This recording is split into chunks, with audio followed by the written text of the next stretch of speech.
모른다. 옛날에 하다가 그냥 망해갖고 다 말아먹었다. 나 모른다. 계정도 다 없앴다. 그래버리면 사실상 방법은 없어요. 네, 안녕하세요. 전세준 변호사입니다. 오늘 여러분들과 함께 나눠볼 주제는 가상자산에 관련된 법률 이슈를 한번 나눠보려고 해요. 요즘 가상자산, 즉 우리 비트코인, 알트코인 이런 것들 많이 관심을 갖고 계신 것 같아요. 유튜버 분들 중에서도 차트 분석하시는 분들부터 투자에 관련된 부분, 그 다음에 기술적인 부분을 설명하시는 분들, 이게 항상 블록체인하고 연결되어 있다 보니까 좀 어려운 부분이 있기는 한데, 우리처럼 그냥 일반적으로 코인을 사는 사람들 입장에서는 블록체인 기술이 어떻게 되는지에 대해서 사실상 잘 알기는 어렵죠. 그럼에도 불구하고 워낙 이게 돈을 많이 벌었다 소리가 많이 나오고 하니까 관심을 많이 갖게 되는 것은 사실인 것 같아요. 그런데 가상자산 관련해서 지금까지 법이 제대로 정비가 되어 있지 않기 때문에 법적 이슈가 엄청 많거나 그렇지는 않아요. 하지만 현재까지 나와 있는 어떤 그런 법적 이슈에 대해서 좀 간단하게 여러분들하고 나눠볼까 해서 이 영상을 촬영하게 됐습니다. 사실 2008년에 비트코인 나온 지 벌써 한 14년? 이렇게 됐잖아요. 그죠? 최근에는 미국에서 그 재판도 열린 것 같더라고요. 나카모토 사토시, 그 비트코인 창시자의 정체가 누구인지 밝혀질 수도 있었는데, 안타깝게도 밝혀지지 않고 정체가 미궁에 빠졌죠. 자, 어쨌든 지금 블록체인 혁명이다, 4차 산업혁명에서의 어떤 핵심 기술이 되는 그런 어떤 블록체인 혁명 시기에 우리 가상자산에 대한 관심이 너무 뜨거운데요. 그것과 관련해서 법원의 판결까지 있는 그런 법적 이슈에 대해서 하나씩 살펴보도록 하겠습니다. 자, 첫 번째, 가상자산에 대해서 법적으로 재산적 가치를 인정할 수 있을까요? 사실 어떤 무슨 토론회 같은데 패널분들 중에서는 튤립 버블이다, 이것이 아무런 가치가 없는 것이다, 그것은 우리나라의 어떤 분들 빼고 또 해외에 계신 분들도 그렇게 주장하시는 분들이 있어요. 그건 개인적인 판단이니까 뭐라고 할 것은 아닌데, 이런 사례가 한 번 있었어요. 그러니까 A씨라고 가명을 할게요. 그냥 어떤 A씨가 불법 음란물 그런 영상을 유포하는 인터넷 사이트를 운영을 하고 있었는데요. 거기 이용자들로부터 그 유포해서 그걸 다운로드 받는 거에 대한 대가로 비트코인을 받은 그런 사례가 있었거든요. 근데 원칙적으로 범죄 수익은 몰수할 수 있도록 특별법이 있어요. 그런데 문제는 그 법에 따르더라도 재산이어야 되거든요. 그러니까 그런 재산성이 인정이 되어야만 몰수가 가능한 거예요. 그러니까 그게 이제 법적으로 문제가 됐겠죠. 비트코인이 재산이 맞아? 재산적인 가치를 인정할 수 있어? 이런 것들이 문제가 됐던 것이죠. 근데 이거에 대해서 결론만 말씀드리면 대법원은 재산적 가치가 있는 재산의 일부다. 그래서 몰수가 가능하다. 일단 이렇게 판단을 내렸고요. 작년, 그러니까 2021년 4월, 서울시에서는 고액 체납자들 상대로 보유한 비트코인 압류했죠. 그랬더니 비트코인 압류하니까 바로 현금을 줄게. 비트코인은 뺏지 마.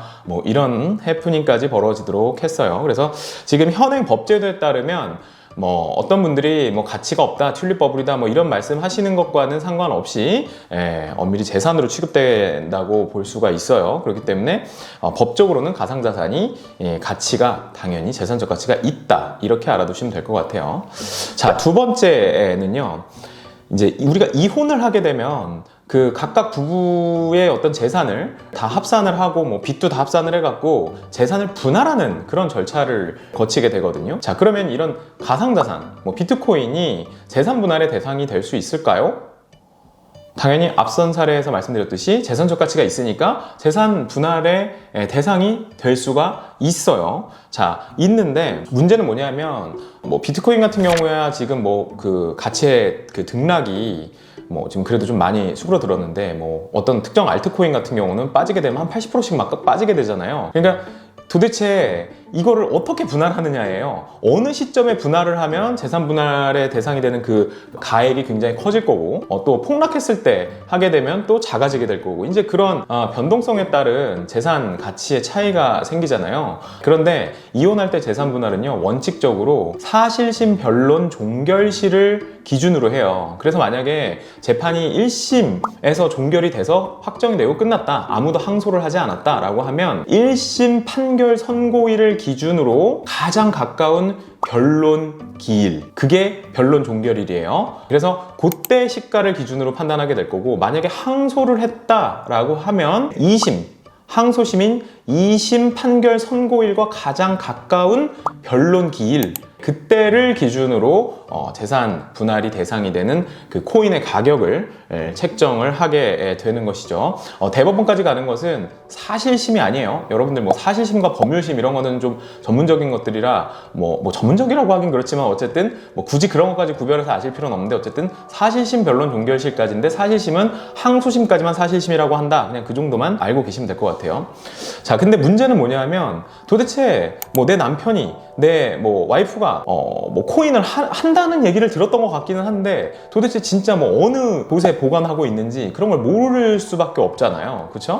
업비트를 이용하거나 빗썸을 이용하거나 뭐 이런 거라도 알면 내가 뭐 재판에서 금융거래 조회를 해서 금융거래 내역 조회를 해서 그 내역을 파악을 할 수가 있는데 그런 것조차도 알 수가 없다면 사실상 재산 분할의 대상이 되는 재산으로 이렇게 뭐 편입을 시키기가 상당히 좀 곤란한 상황이 될 수가 있어요. 그러니까 재산을 내가 이걸 재산 분할하는데 절대 뺏기고 싶지 않다라고 하면 콜드 월렛에 보관을 하고 모른다. 옛날에 하다가 그냥 망해갖고 다 말아먹었다. 나 모른다.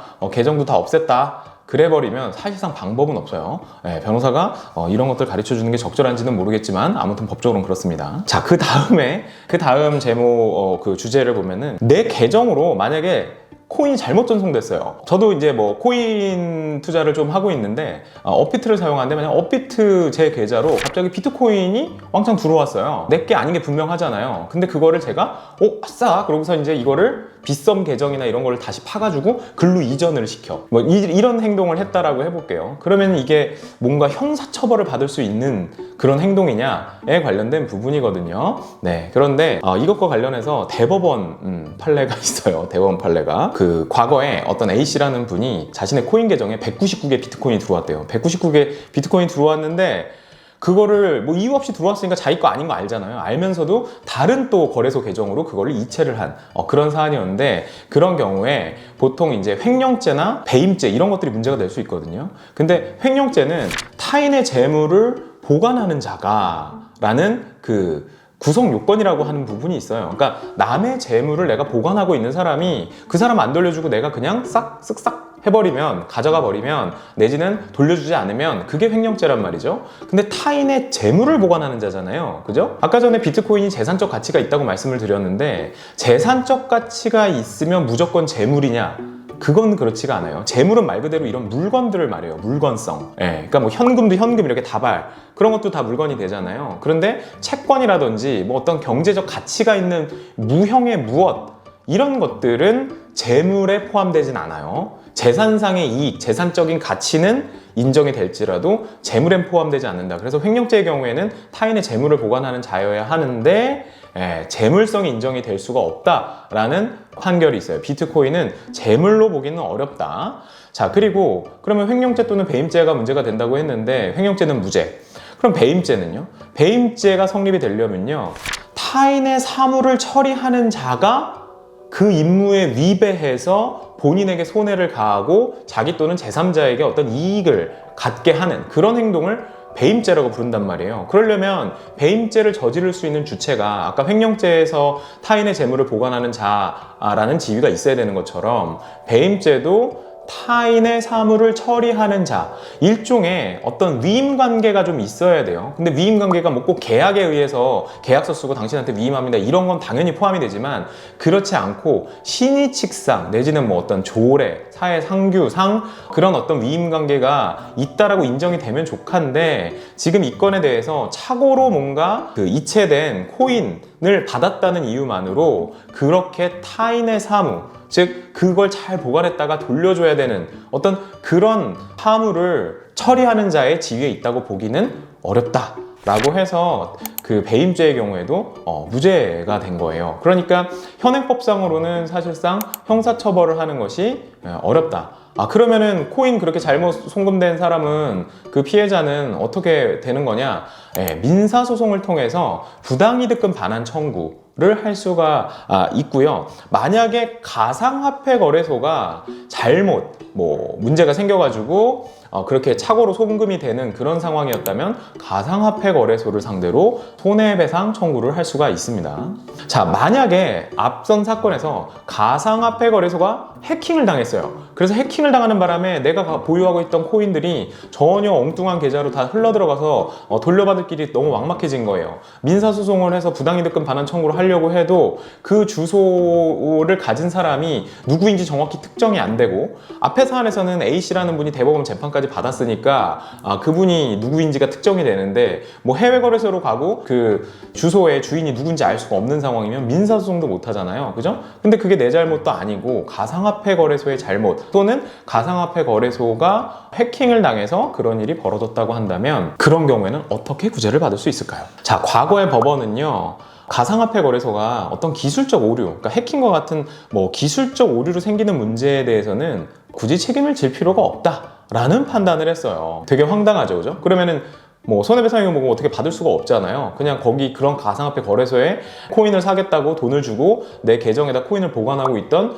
내가 그냥 잘못이다, 이렇게 되는 걸로 끝나버리잖아요. 그런데 다행히도 2021년에 법원은 이런 가상화폐 거래소의 이용 약관에 따라서 피해자들이 내 거 돌려주세요 라고 하는 경우, 내 코인 돌려주세요 라고 하는 경우, 가상화폐 거래소는 당연히 그런 요구를 받는 즉시 그 피해자들, 해킹을 당한 그 피해자들의 그 계정에 예치되어 있었던 그 가상 화폐를 코인을 돌려줄 의무를 부담한다 라고 한 거예요. 그래서 보통 가상화폐 거래소가 해킹을 당하면 손해배상도 무섭고 뭐고 문제가 생길까봐 그냥 일단은 폐쇄를 하고 도주를 하거나, 그냥 폐쇄를 하고 거래를 중단해버리거나 뭐 이렇게 되거든요. 자, 그럼 거래를 중단하는 경우에 어떤 문제가 발생을 하느냐? 예치되어 있던 코인을 다시 돌려주기가 어렵게 되잖아요. 그렇죠? 그러면 책임을 면하게 되느냐? 그게 아니라는 거예요. 가상화폐 거래소가 당연히 피해자들에 대해서 코인을 돌려줘야 되고, 만약에 코인을 못 돌려주게 되면 손해배상을 해라. 그렇게 판단을 했죠. 사실 지금 가상자산이라는 표현이 법률 용어로서는 일단은 정의 내림은 되어져 있어요. 그 법이 특정 금융거래 정보의 보고 및 이용 등에 관한 법률이라는 것이 있는데, 그 특별법상에서 가상자산이란 하면서 이제 그런 정의가 나와 있어요. 그리고 가상화폐 거래소를 하려면 뭐 최근에 뉴스를 접해서 많은 분들이 알고 계시겠지만 뭐 여러 가지 그 등록 요건들이 필요하잖아요. 그런 것들을 다 그 법에서 규정을 하고 있습니다. 하지만 그것이 어떤 투자자 보호에 어느 정도 일조하는 부분은 있지만, 그 법의 베이스는 사실상 자금 세탁 방지에 관련된 것이 주된 목적이지, 어떤 코인 투자를 하시는 분들을 보호하기 위한 목적으로 보긴 좀 어렵거든요. 그래서 이제 뭐 국회의원들이나 뭐 대통령 지금 후보들도 그런 가상 자산에 투자하시는 분들을 보호하기 위한, 그리고 또 뭐 세금적인 부분, 그런 것들을 다 논의해서 입법화하려는 시도를 하고 있는데요. 어쨌든 뭐 향후 규제안이 어떻게 나올지 상당히 뭐 귀추가 주목되고 있는 상황입니다. 지금 현재 뭐 MZ세대라고 불리는 분들은 뭐 어떤 통계치 자료를 보니까 40.5% 정도가 가상자산에 투자한 경험이 있다고 하더라고요. 사실 저도 꽤 유의미한, 즉 유의미하다라고 하는 것은 잃었을 때 굉장히 배가 아픈, 이제 죽고 못 사는 정도까지는 아니지만 이러면 정말 헉 하고 이제 뭐 일정 기간 동안 우울해질 수밖에 없는 그 정도의 이제 돈을 가상화폐에 투자를 하고 있는데요. 앞으로 더 많은 사람들이 아마 가상자산에 투자할 걸로 예상이 돼요. 지금 뭐 미래에셋이라든지 이런 우리나라 뭐 제일 큰 증권사에서 그런 수탁 서비스, 그러니까 뭐 이더리움이나 비트코인 뭐 이런 것들을 예치해 놓으면 그거를 뭐 이자를 준다든지 하는 뭐 그런 그 커스터디 서비스라고 하는 것들을 이제 운용을 하겠다라는 걸 발표하기까지 했고, 그렇다면 이제 다른 데도 다 들어오겠죠. 자, 그렇게 되면 많은 사람들이 가상자산에 투자할 수 있는 방법이 굉장히 여러 가지로 늘어나게 될 거예요. 그래서 이제 그렇게 많은 사람들이 투자하게 된다면 국가 입장에선 당연히 그 투자자를 보호하는 법안을 만들 수밖에 없겠죠. 그러니까 과거에는 투자한 것들 뭐 코인충들 너네들은 다 죽었어, 너네 한강 가자, 뭐 물 차갑다, 막 이렇게 뭐 비난을 많이 하셨지만, 이제는 글로벌적으로 보면 뭐 규제하겠다, 금지하겠다라는 논의도 많지만 실상 실무적으로 돌아가는 어떤 상황을 보면 이걸 전면 금지한다던가 할 일은 제 판단으로는 뭐 그건 거의 불가능하지 않을까라는 생각을 하고 있습니다. 그래서 제 개인적인 견해로는 제가 코인을 투자해서도 물론 그런 것도 있지만 이런 그 투자의 규모가 상당히 크거든요. 전체 그 시총을 놓고 보면. 그렇기 때문에 투자자 보호를 위한 법률이 빨리 정비되어야 할 필요가 있다는 생각을 합니다. 어쨌든 여러분들 코인 투자해서 성공 잘 하시도록 그렇게 됐으면 좋겠고요. 너무 무리한 투자, 빚을 너무 많이 내서 하는 투자 이런 건 당연히 하시면 안 되겠죠. 네, 오늘은 그 가상자산에 관련된 지금 현재까지 나와 있는 어떤 대법원 판례 그런 걸 토대로 한 법적 이슈들을 살펴보았습니다. 네, 시청해주신 여러분 대단히 감사합니다.